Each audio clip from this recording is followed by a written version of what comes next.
A nossa mensagem hoje, o tema dela é uma mensagem sobre a morte de alguém que me faz viver. O que deveria levar tantos cristãos a morrerem por sua fé no mundo ainda hoje? Aproximadamente 2000 anos após aquele momento. Se a mensagem cristã fosse uma fraude, por que tantos teriam entregue a própria vida por ela? O que torna a ressurreição de Jesus tão poderosa, a ponto de atravessar séculos, atravessar perseguições e atravessar tantas tentativas de silenciamento? Vamos abrir nossas Bíblias lá em Mateus capítulo 28. E vamos ler o capítulo do verso 1 até o verso 20. Mateus 28, do 1 ao 20.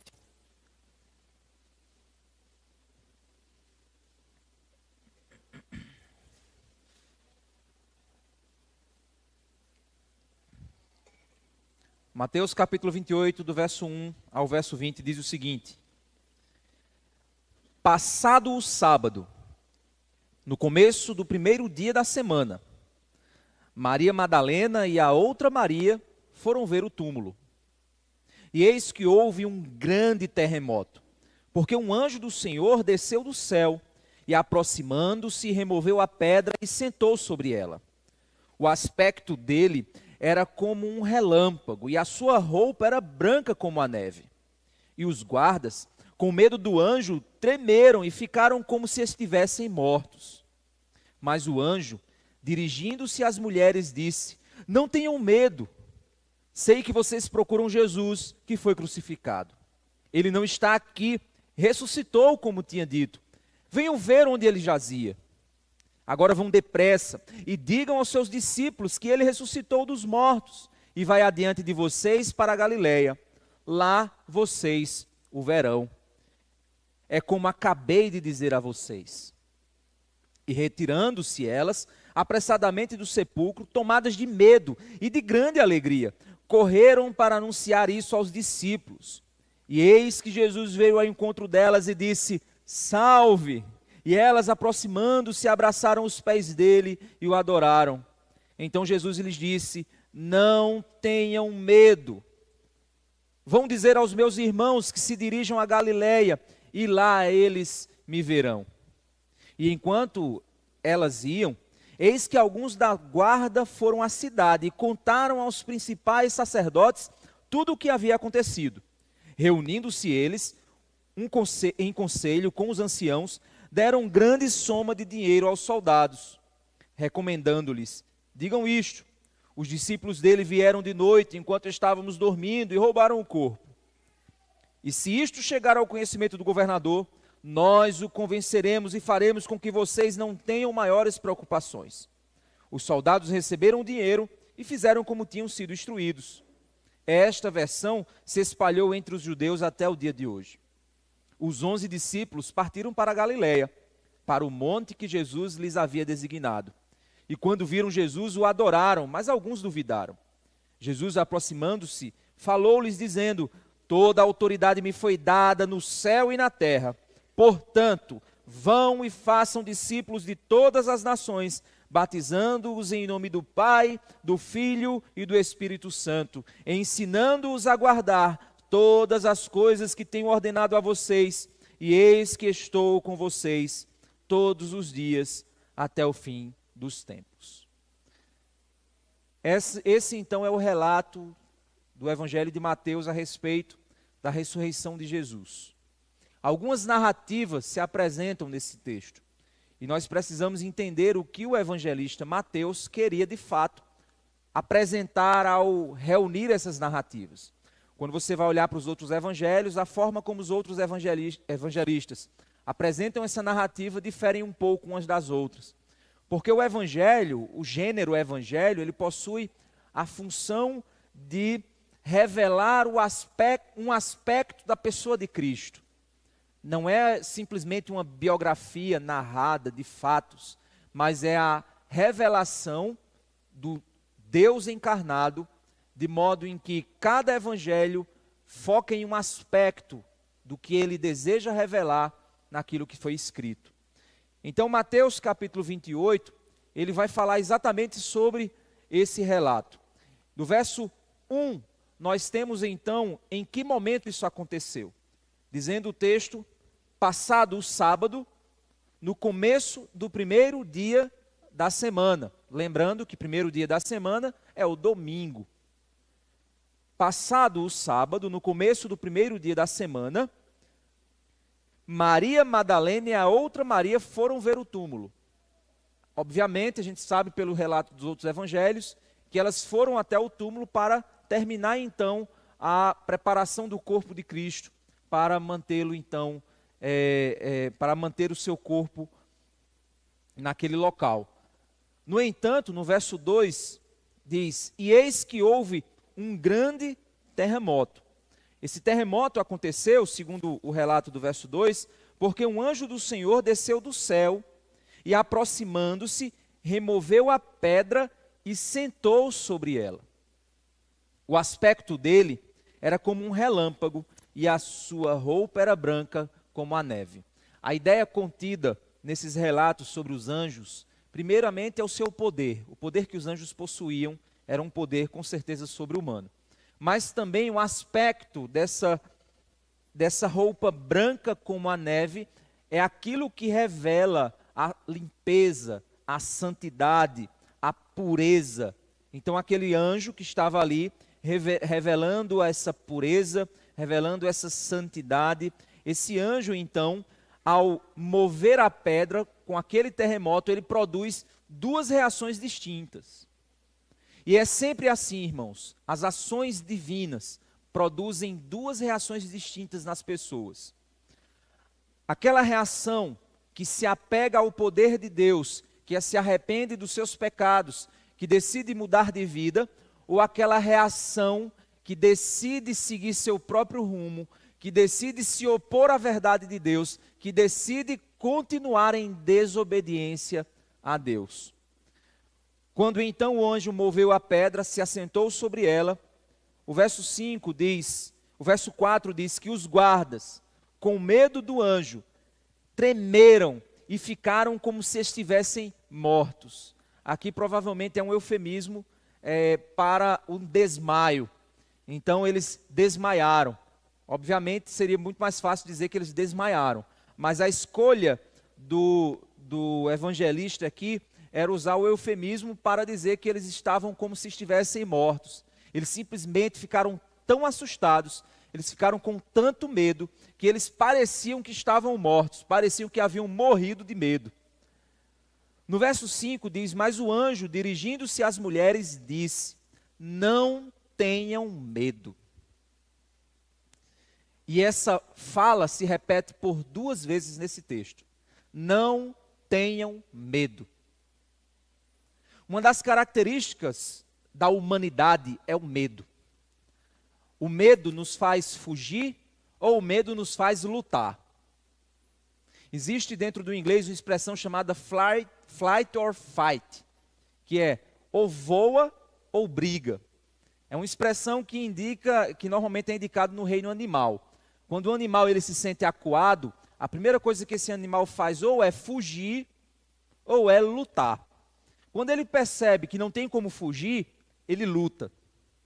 Então, normalmente, o animal, se ele perceber que tem uma vantagem física em relação ao outro que está tentando atacá-lo, ele vai primeiro lutar, pois ele sabe que vai vencer. E o outro, que tem menos força física, ele vai fugir, ele vai voar, ele vai fugir. Por duas vezes consecutivas, o texto exalta a reação humana diante da grandeza de Deus. Não tenham medo. Não tenham medo. O medo vai te fazer ou fugir, ou vai te fazer lutar. O chamado de Deus, ele é claro, e o texto vai nos revelar isso. Deus nos chama a lutar. Deus não nos chama a fugir. Quando nós olhamos no livro de Atos, depois que o Espírito Santo desce, o povo começa então a pregar o Evangelho, os apóstolos pregam o Evangelho, as primeiras igrejas começam a surgir. nós temos num ambiente de perseguição sendo desenhado. Os apóstolos são presos, alguns deles são presos, são espancados, e a oração de Pedro é: Senhor, nos dê intrepidez, Senhor, nos dê coragem, não nos deixe temer, não nos deixe parar, não nos deixe diante dos desafios que nós venhamos a parar de lutar pelo reino de Deus. A mensagem desses anjos, então, para essas mulheres é: não tenham medo. Sei que vocês procuram Jesus que foi crucificado. Ele não está aqui. Ressuscitou, como tinha dito. Ele cumpriu, de fato, o que ele havia falado. Venham ver onde ele jazia. Não é simplesmente acredite porque eu estou te dizendo, mas é venha ver a prova de que ele ressuscitou. Eu sei que se nós usássemos essa prova hoje, vem ver aqui, você está vendo Jesus, alguém ia dizer, você é louco, é claro que ele não ia estar aqui. Já se passaram quase 2000 anos, é óbvio que esse Jesus não estaria aqui entre nós. Mas esse Jesus também não estava entre eles como um corpo morto. O que nós vamos ver depois, a mentira que foi contada, é de que o corpo havia sido roubado. Mas a preocupação que Deus tem não é com o que o povo pensa a respeito dele. Deus não se preocupa com o que o povo está pensando, vão achar Deus mentiroso, vão chamar Deus de alguma coisa, vão ficar sem acreditar em Deus. Deus não tem um ego frágil. Deus não é um ser vaidoso que fica com medo de ser confrontado. Deus é Deus, o Todo-Poderoso. O Salmo 2 diz que Deus ri dos reis que ousam pensar que irão amarrar o ungido, irão arrastá-lo e tirar dele o trono eterno que ele recebeu. Todos os reis que se levantaram sobre a terra, por mais poderosos que eles fossem, todos os homens, por mais grandiosos da história humana, morreram, foram enterrados e seus ossos estão disponíveis para qualquer um que quiser olhar. Todos eles morreram e permaneceram mortos. Alguns se tornaram uma ideia que talvez até hoje alguns carregam. Mas o fato é que eles foram vencidos. Todos os homens, por mais poderosos que pudessem ser, foram derrotados pelo maior de todos os inimigos que a humanidade possui. Aquele que é o mais assustador dos inimigos. Aquele adversário que é o que todos nós, sem exceção, temos um medo. O adversário chamado morte. Todos eles, por mais poderosos que fossem, pelos reinos mais significativos, pelo nome maior que pudesse existir, mas aqueles homens foram derrotados pelo maior de todos os inimigos, a morte. A morte os venceu e eles ficaram vencidos. Mas o simples fato de venha ver que aquele corpo que você colocou aqui ontem, machucado, humilhado, sangrando, cuspido, aquele corpo que foi moído, que vocês enrolaram em um pano, que sofreu as dores mais terríveis, de uma morte, de uma tortura, das mais difíceis, das mais pesadas, de uma condição, de uma forma de morte, de uma das mortes mais terríveis, criadas pelo Império Romano. Aquele corpo moído do seu mestre, do seu amado, do seu Senhor, aquele corpo de aparência derrotada, que foi posto nesse túmulo, venha ver, ele não está mais aqui. Venha ver, ele ressuscitou, ele venceu a morte. Aquele corpo que parecia derrotado, estava na realidade provando e experimentando a minha morte, experimentando a sua morte. Venha ver onde ele jazia. Não tenham medo.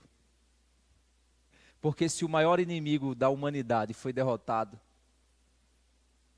já não resta mais condenação para os que estão em Cristo Jesus.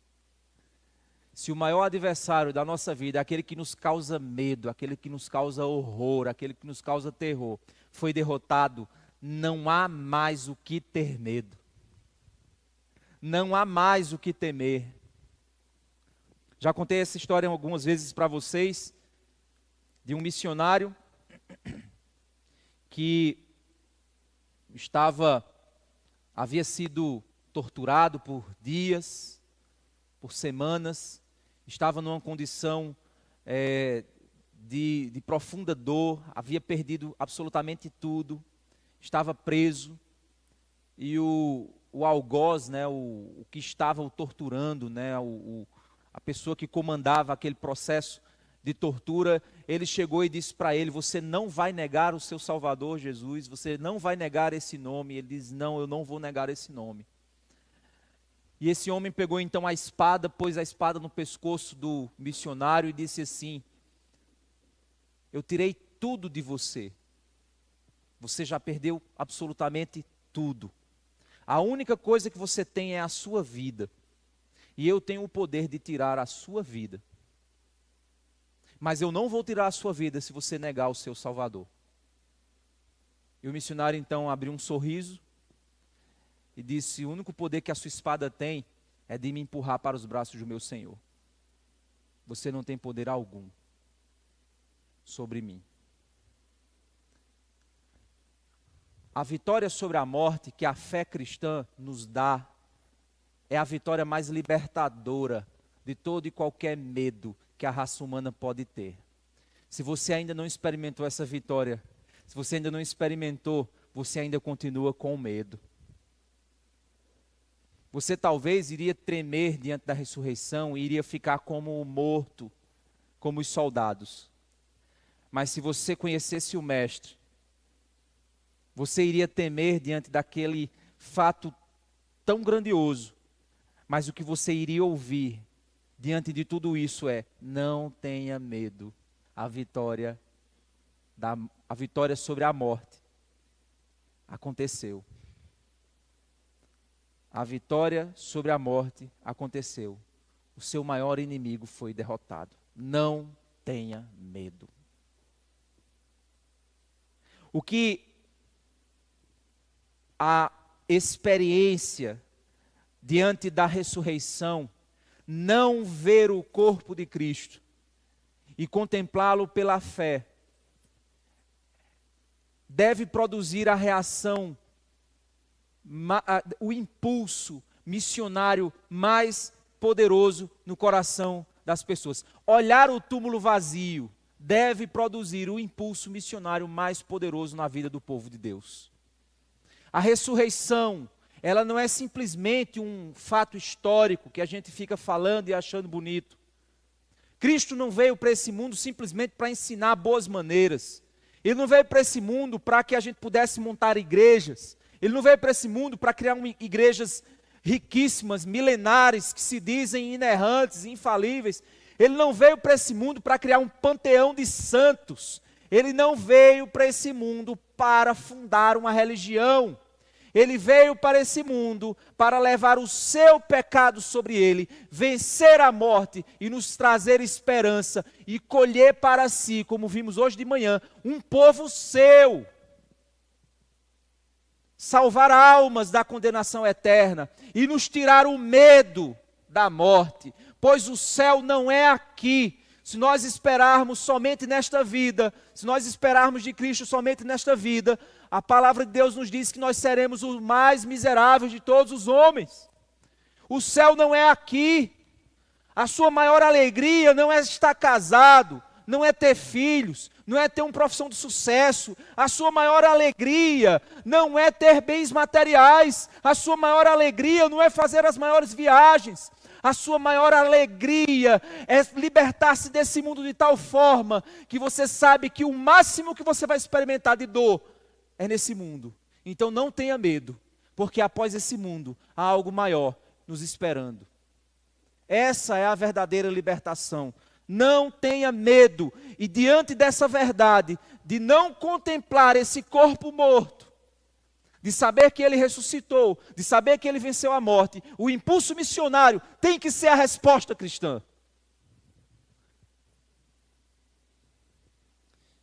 O verso 6 ele diz: ele não está aqui, ressuscitou como tinha dito. Venham ver onde ele jazia. Agora vão depressa. Essa notícia não pode esperar. Vão depressa. E digam aos seus discípulos que ele ressuscitou dos mortos. E vai adiante de vocês para a Galileia. Lá vocês o verão. É como acabei de dizer a vocês.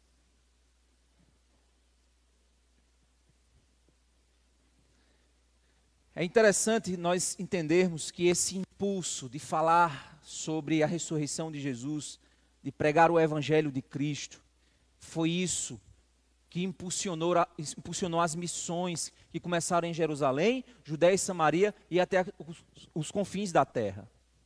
Nós precisamos entender que esse impulso missionário é o impulso que considera a vitória sobre a morte. Então, por isso, a minha vida não é o fim. A minha vida é o meio para um fim maior. A minha vida se torna canal para a comunicação da maior vitória que já existiu sobre essa terra, a vitória sobre a morte. Tem pessoas que dizem: mas é porque a religião cristã, ela entendia que ia se tornar a mais poderosa do mundo. Veja as grandes igrejas. Veja que negócio lucrativo é a fé cristã. E eles sabiam disso. Eles iriam nadar na grana. Eles iriam ter glamour. Eles iriam ter as maiores igrejas e a maior religião. E eles sabiam disso. Então eles fizeram o quê? Esconderam o corpo de Jesus. Porque se eles fizessem isso, eles iriam dizer que ele ressuscitou. E quando as pessoas ouvissem isso, uma grande religião surgiria. Os apóstolos, eles tinham essa consciência. Os apóstolos, eles sabiam, eles queriam, na realidade, era pegar a narrativa e construir a narrativa da maior religião que já existiu desse mundo. Faz depois uma pesquisa, para você perceber a morte de cada um dos apóstolos. Um foi crucificado de cabeça para baixo, o outro foi cortado a cabeça, o outro foi cerrado no meio, o outro foi jogado num balde de azeite quente. Cada um deles tiveram mortes terríveis. O único que ainda morreu de velhice, mesmo todo deformado depois de um balde de azeite quente, foi João, que escreveu o Apocalipse.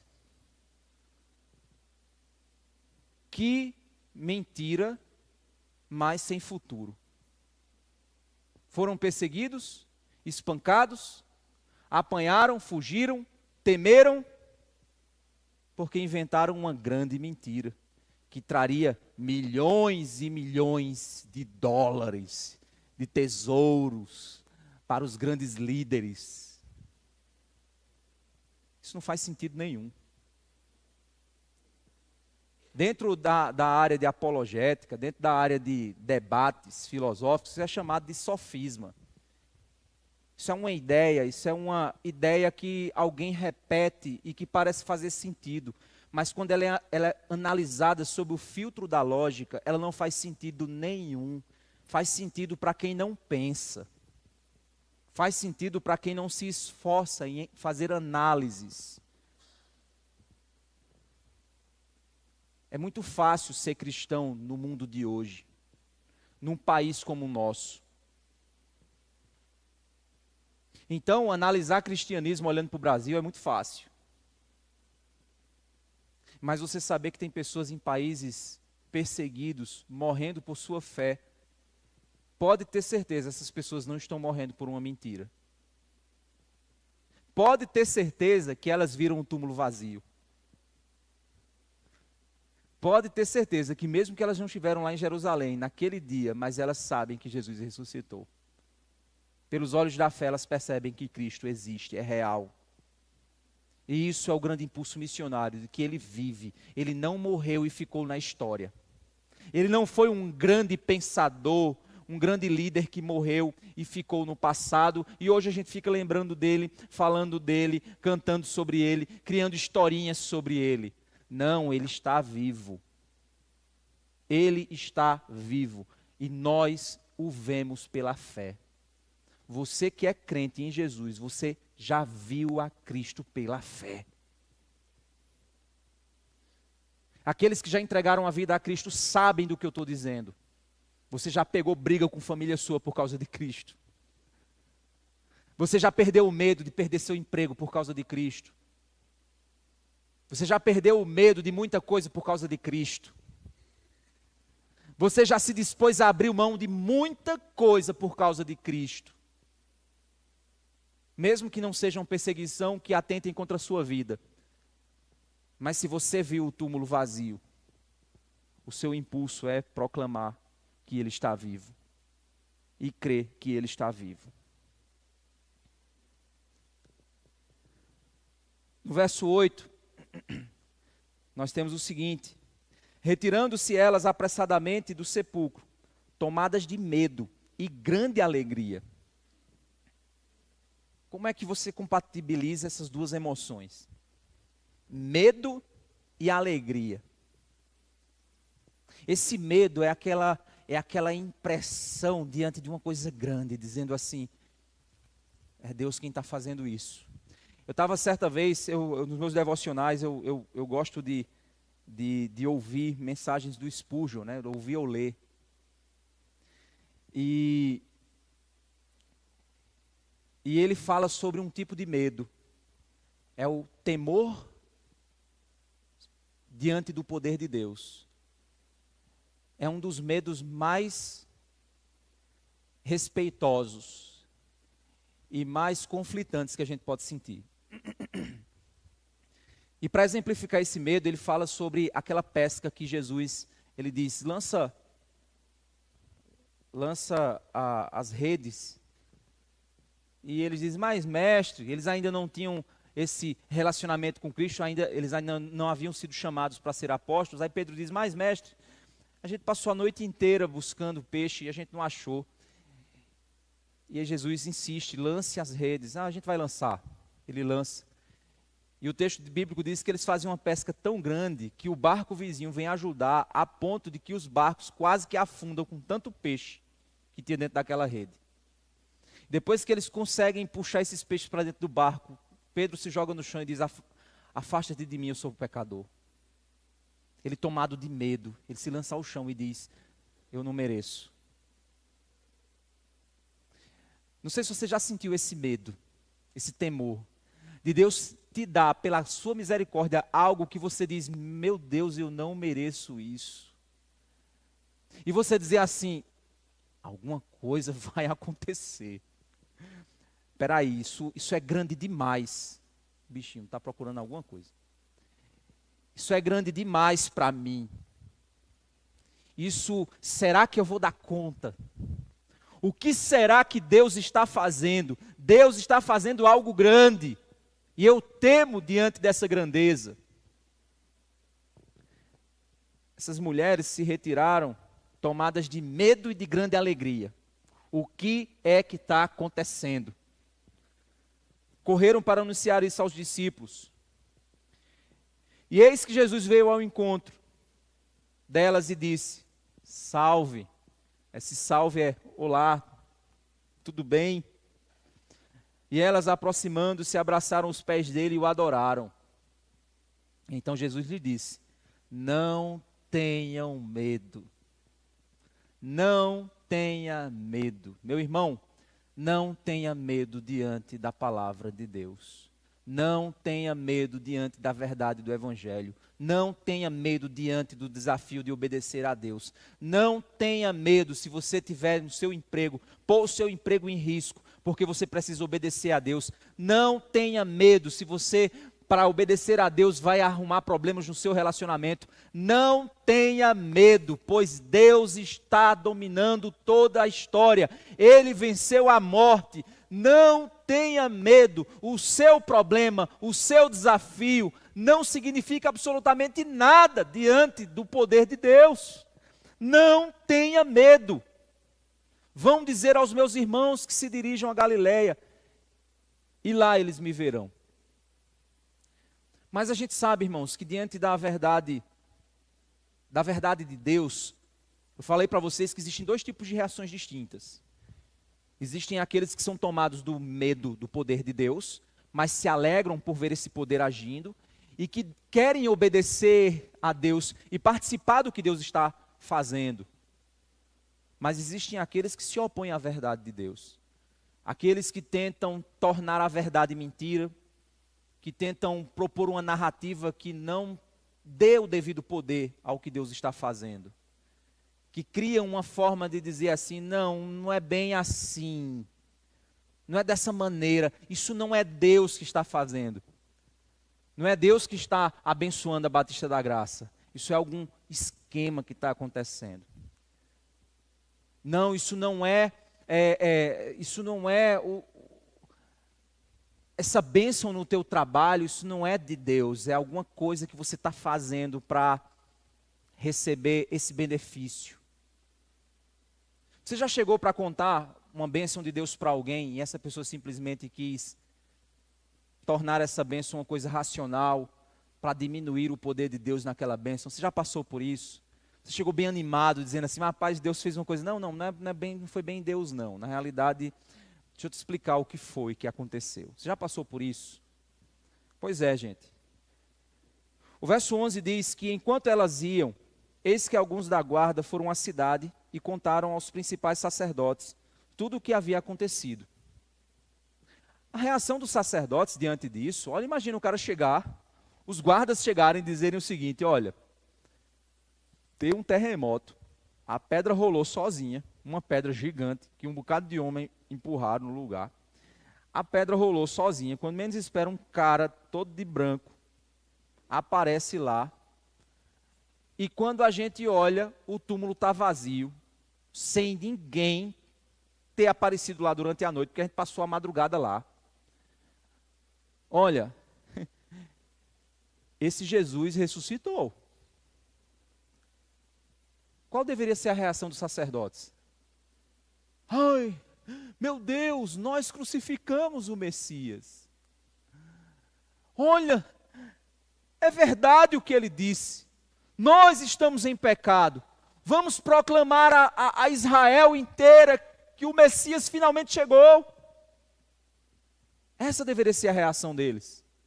Mas quando alguém não está comprometido com a verdade, meu irmão, você pode fazer os maiores milagres diante dos olhos deles. Jesus, ele disse que os religiosos pediam um sinal.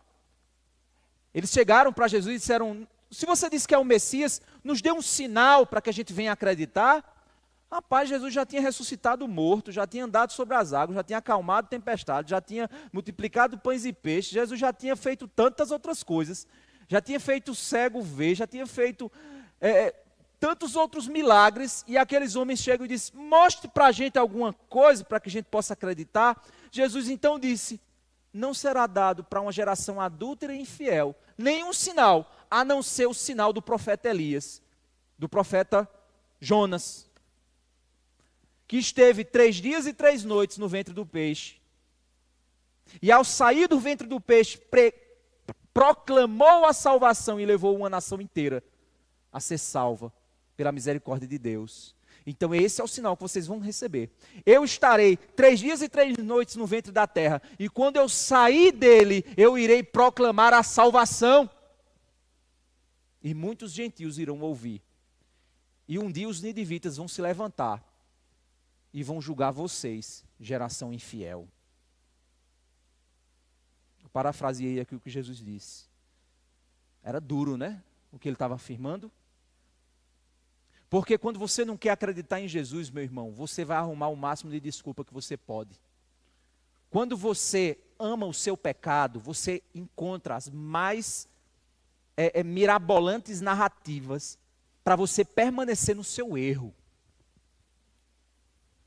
Quando você quer viver no seu pecado, você vai encontrar as mais terríveis desculpas, as mais elaboradas e intelectuais desculpas para provar que Deus não é real, que a vontade de Deus não é bem assim. Você vai encontrar um culpado, você vai dizer, não, isso é porque o pastor, ele é assim, não, isso é porque meu pai é assim, não, isso é porque a igreja é assim, não, é porque isso é o movimento do cristianismo mundial, que é muito rico, e as mega igrejas, e eles querem manter as pessoas debaixo de um controle, é uma estrutura de controle sobre a mentalidade das pessoas. Meu irmão, entre numa universidade, entre num Instituto Federal da Vida, entre numa escola, que você vai ver os professores fazendo todos esses malabarismos de narrativas para dizer que Deus não é real, que Cristo não ressuscitou. Então, meu irmão, se você quis achar que Deus está preocupado em uma narrativa muito bem elaborada,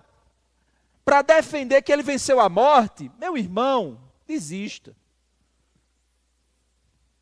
Eu não preciso de narrativas extremamente elaboradas para entender que o túmulo está vazio. Para comemorar o túmulo vazio. Para me alegrar com o túmulo vazio. Eu não preciso dessas narrativas, porque pela fé eu compreendi isso. O verso 12 mostra o que eles fizeram. Reunindo-se eles em conselho com os anciãos, deram grande soma de dinheiro aos soldados, recomendando-lhes, digam isto. Os discípulos dele vieram de noite, enquanto estávamos dormindo, e roubaram um corpo. Imagina, se um terremoto precisou para mover aquelas pedras, como é que eles estavam dormindo e os discípulos iam vir, remover uma pedra gigante e eles não iam acordar? E se isto chegar ao conhecimento do governador, nós o convenceremos e faremos com que vocês não tenham maiores preocupações. Os soldados receberam o dinheiro e fizeram como tinham sido instruídos. Esta versão se espalhou entre os judeus até o dia de hoje. E aí, até o dia de hoje, de quando Mateus escreveu isso aqui. A gente sabe que essa narrativa ainda existe, né? De que esconderam o corpo de Jesus, de que inventaram uma coisa. Mas eu acabei de desmanchar essa narrativa explicando para você que a maneira como muitos cristãos morrem, a maneira terrível que muitos cristãos perdem sua vida diante do testemunho de Cristo, é algo que não faz sentido nenhum. Porque por vezes é melhor você negar a Cristo e aceitar o que o mundo tem se você quiser crescer nesse mundo. Se você quiser algo bom nesse mundo. Por isso que a palavra de Deus diz que aqueles que querem viver piedosamente serão perseguidos. Porque esse é o movimento. Essa narrativa não se sustentou. Por mais que muitos tentem acreditar, mas essa narrativa não se sustenta diante do mover do Espírito Santo de Deus. Porque a narrativa criada pela vitória de Cristo é muito maior do que qualquer outra que tentem criar. Pastor, o que é que eu faço para que meu marido acredite em Jesus? Você não vai fazer nada. Você não tem nada, você não tem poder nenhum para fazer. Se a pregação do Evangelho de Cristo, a simples pregação do Evangelho de Cristo não convenceu o homem do seu pecado, da justiça e do juízo, meu irmão, não há outra coisa, não há outra alternativa. Se o homem não se convencer de que o Evangelho simples é o poder de Deus para a salvação de todo aquele que crê, meu irmão, não há fé. Não há fé. Então eu não preciso pensar numa mensagem lá, não, agora eu vou fazer, a gente vai fazer uma cantata agora, pastor, que a gente vai ter Jesus descendo na tirolesa, igual tem um vídeo, né, de um Jesus descendo no mezanino tirolesa e ele cai no meio do povo assim, pendurado assim, de cabeça para baixo. A gente vai fazer, olha, a gente vai fazer uma cantata tão bonita, tão linda, tão emocionante. A gente vai pegar essa narrativa, a gente vai pôr ela cheia de efeitos especiais. Quando Jesus ressuscitar, vai sair fumaça de baixo. Rapaz, olha, vai ser uma coisa tão linda, tão linda, tão linda. Pastor, né, vai ser um negócio tão fantástico, que não é possível que o povo não se converta. Não é isso que convence o homem da justiça e do pecado e do juízo de Deus. O apóstolo Paulo, ele chegou para aquele povo e disse: eu não fiz vocês saberem de nada além de Cristo e este crucificado. Se o evangelho não convence o homem de que se ele não arrepender-se dos seus pecados, ele será condenado. Se o evangelho não convencer o homem disso, não há absolutamente nada que o convença. Porque as narrativas vão surgir aos montes. E muitos vão se apegar a essas narrativas, porque o fato é que eles só não querem reconhecer que o túmulo está vazio. É só isso que eles não querem. Eles não querem reconhecer que a morte foi vencida.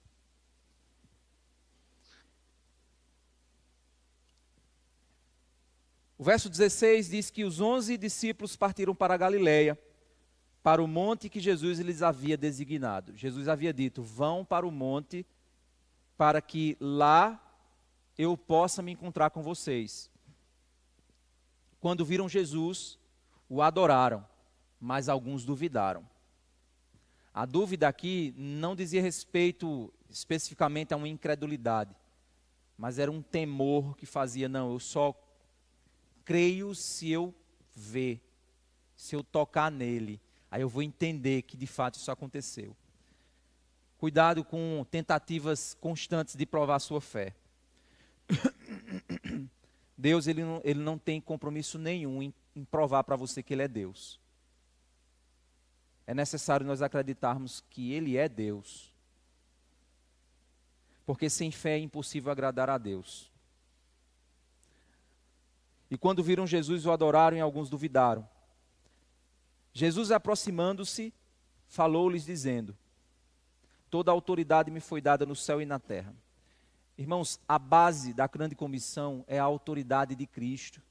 É o fato de que Ele reina sobre todas as coisas, que não há absolutamente nada que não esteja debaixo do seu poder. Então, o impulso missionário se dá por causa da vitória sobre a morte. Mas o que sustenta esse impulso é o fato de que Cristo governa sobre todas as coisas. Então nós não estamos aqui servindo a um rei derrotado. Nós não estamos aqui servindo a um Deus que simplesmente fundou uma nova religião. Não, nós estamos aqui servindo aquele que é o dono de todas as coisas. Nós estamos proclamando a mensagem da vitória daquele que é o rei, daquele que é o dono de todas as coisas. Nós não estamos aqui defendendo o nosso ponto de vista. Eu não estou aqui pregando o evangelho e não entreguei minha vida para essa missão porque eu quero simplesmente me realizar. Não, eu estou servindo a um rei que venceu. Eu estou proclamando a mensagem, e cada um dos que estão aqui e que creram nessa mensagem e que vivem suas vidas transformadas, vocês vivem sob a autoridade daquele que governa tudo. Você não escolheu uma religião para você vir no fim de semana, uma opção para você fazer alguma coisa da sua vida, não. Você está servindo aquele que é o dono de todas as coisas, aquele que possui autoridade sobre todas as coisas. Então, quando a igreja se reúne, quando a igreja se move semanalmente, quando a igreja faz missões, a igreja está debaixo da autoridade que foi dada a Cristo no céu e na terra. Portanto, vão e façam discípulos de todas as nações, batizando-os em nome do Pai, do Filho e do Espírito Santo, ensinando-os a guardar todas as coisas que tenho ordenado a vocês, e eis que estou com vocês todos os dias até o fim dos tempos.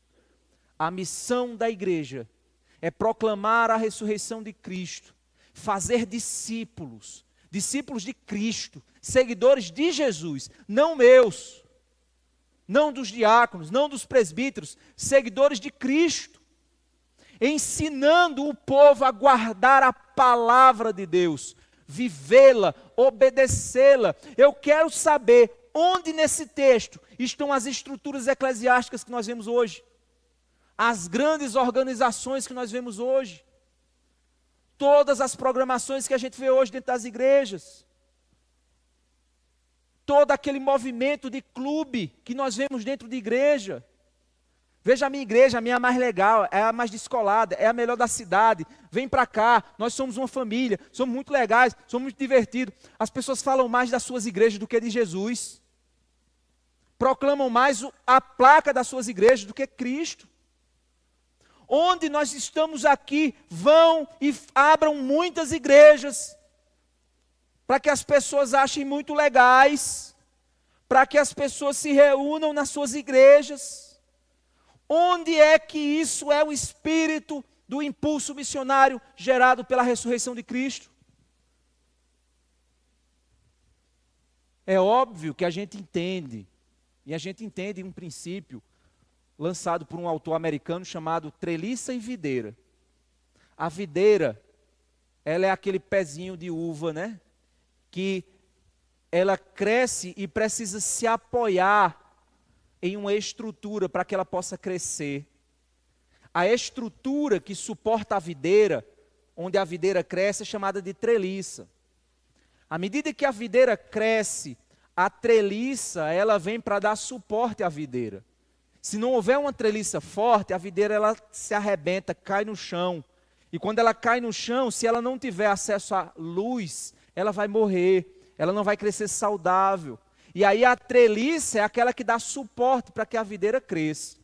Essa perspectiva, a gente entende que as estruturas que nós temos nas igrejas, as organizações que as igrejas precisam ter, é para dar suporte à missão da igreja. Não é a missão da igreja. A missão da igreja não é construção, a missão da igreja não é organizações imensas. A missão da igreja são vidas transformadas, vidas que aprendem a guardar o evangelho de Cristo. Essa é a missão da igreja. As estruturas podem dar suporte à missão, mas as estruturas não são a missão. As estruturas não são a missão, elas são o meio para ajudar a missão. O impulso missionário nos leva a pregar o evangelho de Cristo a todas as nações, fazendo discípulos e batizando-os em nome do Pai, do Filho e do Espírito Santo, ensinando-os a guardar todas as coisas que Cristo nos ordenou. E eis que estou com vocês, pois ele ressuscitou, até os dias, até o tempo, até o fim dos tempos. O que nós aprendemos, irmãos, com esse texto, é que a ressurreição de Jesus não pode ser calada. Ela gera adoração, ela derrota falsas narrativas, e ela produz um impulso missionário na igreja de Cristo. É isso que a ressurreição de Jesus faz. É por isso que nós nos movemos, porque ele ressuscitou. A vitória sobre a morte é um dos maiores e mais assustadores feitos do poder de Cristo. E que desde seu início enfrenta narrativas que tentam calar a fé na vitória da redenção. Muitos são os interesses de grupos que tentam calar a narrativa da vitória sobre a morte, que é a maior e mais terrível inimiga da humanidade. Jesus venceu a morte ao ressuscitar. Isso significa vencer os efeitos do pecado e da condenação. Ao proclamar essa mensagem, é o que há de mais poderoso na verdade cristã. Mas o que podemos perceber, e que nos é deixado claro, é que nós não devemos temer, mas proclamar. O medo não pode nos parar. Nós devemos avançar. Não devemos nos calar, porque na autoridade de Jesus nós estamos e pregamos a mensagem às nações. Esse é o nosso chamado. No fim, as narrativas corruptas não vão prevalecer, porque muitas dessas não se sustentam diante da fé. A fé derrota cada uma dessas narrativas.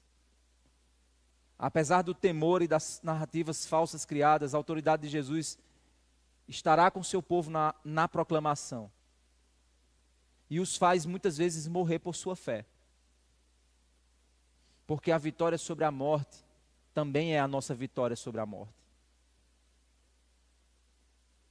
A morte não é mais aquela que tem a última palavra. E essa é a grande esperança da fé cristã. Nós precisamos ter a mesma coragem por causa da ressurreição. Se esperarmos de Cristo somente nessa vida, meus irmãos, somos os mais miseráveis de todos os homens. Se você entender que a vida em Cristo vai para além dessa vida, tudo que você vai receber aqui nesse mundo é simplesmente uma dádiva do Criador. Não é o seu alvo. Sabe por que você está triste? Porque você ainda não alcançou aquela casa dos sonhos? Porque aquela casa dos sonhos é o teu céu. Se você um dia reconhecer que aquela casa dos teus sonhos não é o teu céu, quando você receber a casa dos sonhos, aquilo não vai dominar teu coração.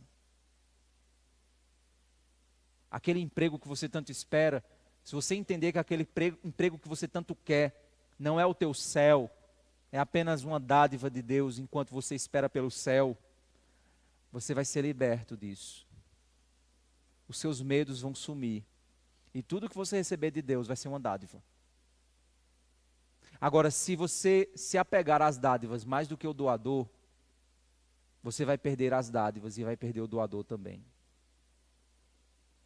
Você precisa aprender a amar as coisas que Deus te dá através do amor que Ele te deu para amar. Não que você venha simplesmente amar porque aquilo é o que há de mais importante na sua vida. O que há de mais importante na sua vida é o simples fato de que Jesus ressuscitou. E por isso a sua vida não vai terminar aqui. Aqui é apenas uma passagem, uma peregrinação para uma realidade superior.